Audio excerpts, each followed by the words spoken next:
जय हिंद। आज हम एचआईवी के बारे में समझने का प्रयास करेंगे कि आखिर में एचआईवी है क्या, ये फैलता कैसे, इसे रोकने का क्या क्या उपाय, इन सब के बारे में हम समझेंगे। इससे पहले हम ये इनका इतिहास जानेंगे कि आखिर में एचआईवी जो है सबसे पहले कहाँ आया था। तो देखिए, सातों महाद्वीप में एक महाद्वीप आता है अफ्रीका। उसी अफ्रीका में एक कांगो देश आता है और कांगो देश की जो राजधानी है वो किसस है। सबसे पहले जो किसस 1920 में वहीं पे फर्स्ट एचआईवी का मरीज देखा गया था। तो ये सबसे पहले ये क्या होता था, जो एचआईवी है ये बंदरों में पाया जाता था और वहाँ के जो लोग हैं वो क्या करते थे कि बंदरों को खाना स्टार्ट कर दिए थे। तो बंदरों से क्या हुआ कि डायरेक्ट वो इंसानों में ट्रांसफ़र हो गया और इसी तरह वो क्या हुआ कि सबसे पहले अफ्रीका में ये फैलना चालू हो गया, अफ्रीका महाद्वीप में फैलना चालू हो गया। और अफ्रीका महाद्वीप से वहाँ क्या था कि वर्कर टाइप के लोग थे, तो वहाँ पे कैरिबियाई देश के लोग जो है क्या करता था, कैरिबियाई देश में काम करते थे। वहाँ से कैरिबियाई देश में चालू हो गया। कैरिबियाई देश के लोग जो है अमेरिका में काम करते थे और अमेरिका ने उसके बाद ये क्या हुआ कि धीरे धीरे अमेरिका में भी फैलने लगा और अमेरिका से क्या हुआ कि धीरे धीरे क्या हुआ कि वो वर्ल्ड में फैलने लगा। और इसी तरह ये क्या हुआ कि 1970 में क्या हुआ कि पूरे वो अमेरिका ने इसे विश्व महामारी घोषित कर दिया। ना तो आज तक इसका कोई इलाज है। हाँ, इसको पहली अवस्था है, सेकेंडरी अवस्था अगर हमको पता चल गया तो इससे हम आदमी अपनी जान बचाया जा सकता है। इन सब के बारे में हम समझेंगे, लेकिन सबसे पहले हम ये देखेंगे कि भारत में जो है सबसे पहले एचआईवी जो है सेक्स वर्करों पे टेस्ट किया गया था। एक डॉक्टर थी बेंगलुरु की, उन्हीं ने सबसे पहले मतलब एचआईवी के लिए इंफॉर्मेशन दिया था। लेकिन उनको क्या हुआ कि उनका बहुत विरोध हुआ, लेकिन इन विरोध के चलते फिर बाद में भारत सरकार ने इसको एक्सेप्ट कर लिया। तो इसके पहले हम ये सब तो ये तो हो गई इतिहास, लेकिन आखिर में हम देखेंगे कि आखिर में बीमारी होता क्या है। तो देखिए, ये एक प्रकार का वायरस है जिसे HIV बोलते हैं। इसका मतलब होता है ह्यूमन इम्यूनिट डिफेंसिव वायरस, यानी ह्यूमन के अंदर, इंसानों के अंदर जाकर उसके अंदर डिफेंसिव वायरस, यानी क्या होता है कि इम्यून सिस्टम को मारने लगता है। उसी को वायरस, ये क्या होता है कि एक तरह का वायरस होता है जो शरीर के अंदर चला जाता है और उससे जो बीमारी होती है उसे एड्स बोलते हैं। इस एड्स का मतलब होता है एक्वायर्ड इम्यूनो डिफेंसिव सिंड्रोम। ये बीमारी है और इस बीमारी की क्या है कि 3 अवस्था होती है। जो जिस भी इंसान का अगर एड्स हो गया तो उसकी 3 अवस्था होती है। एक होती है प्राइमरी HIV इन्फॉर्मेशन, यानी इसके पहले अवस्था को प्राइमरी HIV इन्फॉर्मेशन बोलते हैं। और जब प्राइमरी HIV में अगर अच्छा से इलाज नहीं हो गया तो डायरेक्ट जो HIV का मरीज होता है सेकेंडरी HIV इन्फॉर्मेशन में चला जाता है। उसके बाद क्या होता है कि HIV वायरस जो है एडवांस लेवल तक चला जाता है और इसी में क्या होता है कि इंसान की मरने की बहुत ज़्यादा चांसेस रहती है। तो इन्हीं सब के बारे में हम समझने का प्रयास करेंगे। अब हम HIV के बीमारियों के बारे में समझना स्टार्ट करते हैं।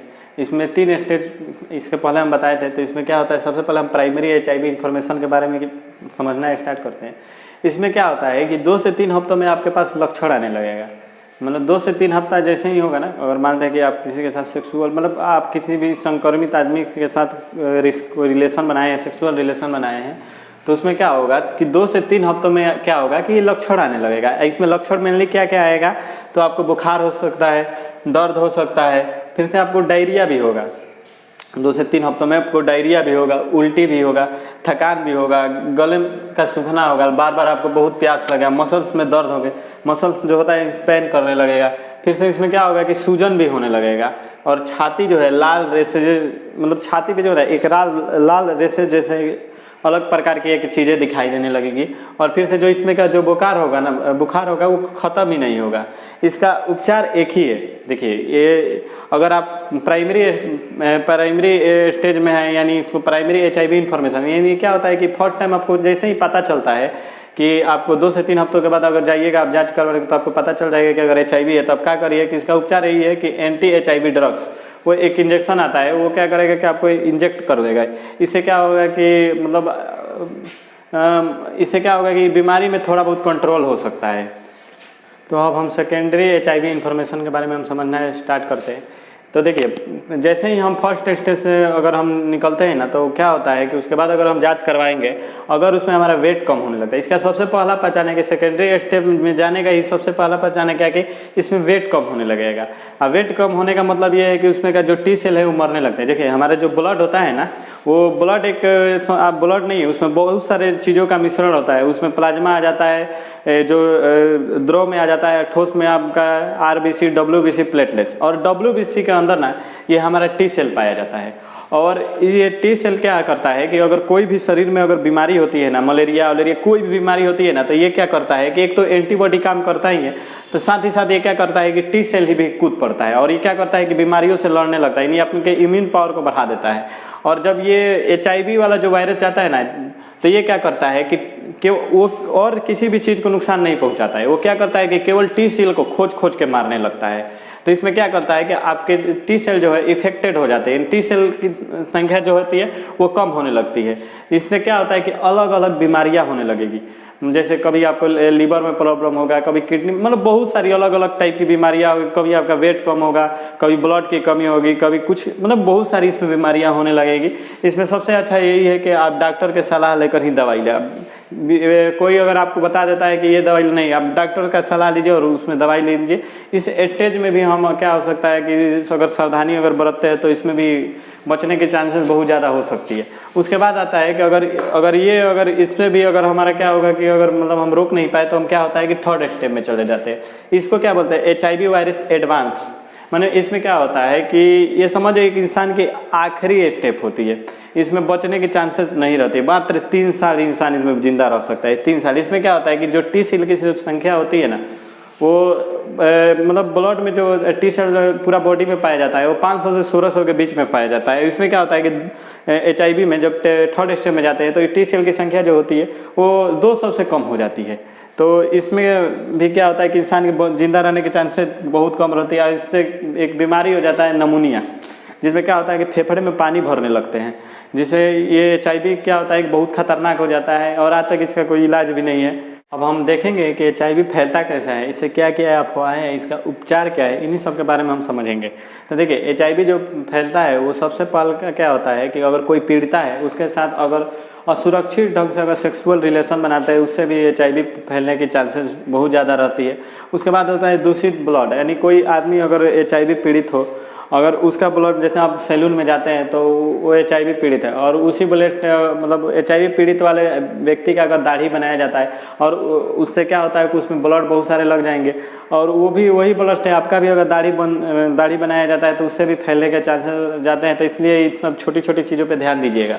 उसका क्या होता है कि संक्रमित सुई के उपयोग से क्या होता है कि अगर मान लें कि कोई पीड़ित आदमी है, उसके क्या किए कि अब तो मतलब एक खैर ऐसा नहीं होता है, लेकिन क्या करते हैं कि कभी कभी ऐसे कंडीशन होता है कि एक आदमी को सुई देते हैं, फिर वही आदमी दूसरे आदमी को देते हैं और मान लें कोई इसी में HIV पीड़ित हो गया तो इससे भी फैल सकता है। उसके बाद होता है कि अगर किसी की माँ अगर HIV पीड़ित है तो जो उससे उत्पन्न होने वाली संतान होगा वो भी HIV पीड़ित हो जाएगा।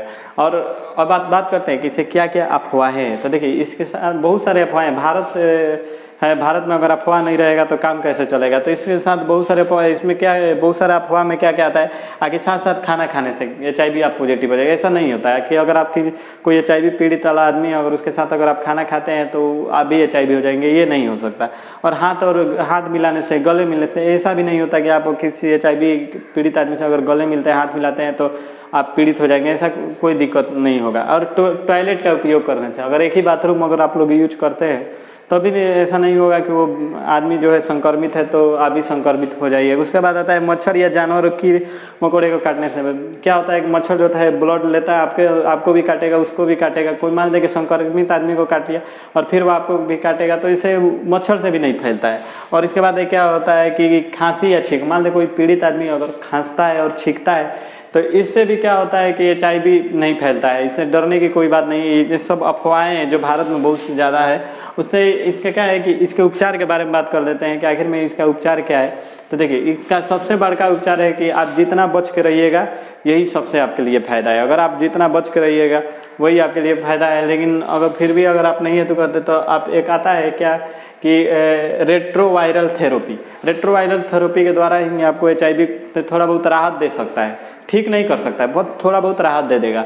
उसके बाद आता है कि सेक्सुअल रिलेशन में सावधानी। अगर सेक्सुअल रिलेशन बनाते हैं तो अपने बीवी मतलब जिसके साथ भी बनाते हैं उसके प्रति आप जागरूक रहिए, अदर भाई कहीं ऐसे उसे मत करिए। तो सेक्सुअल रिलेशन के साथ मतलब संबंध बनाते समय भी क्या करें, थोड़ा बहुत सावधानियाँ रखें। और ब्लड लेते समय ये बहुत अहम बात है कि अगर मान लें कि बहुत क्या होता है कि ब्लड की बहुत कोई आदमी होता है बहुत सीरियस रहता है, उस कंडीशन में क्या होता है कि हमें ब्लड की बहुत ज़्यादा ज़रूरी होती है।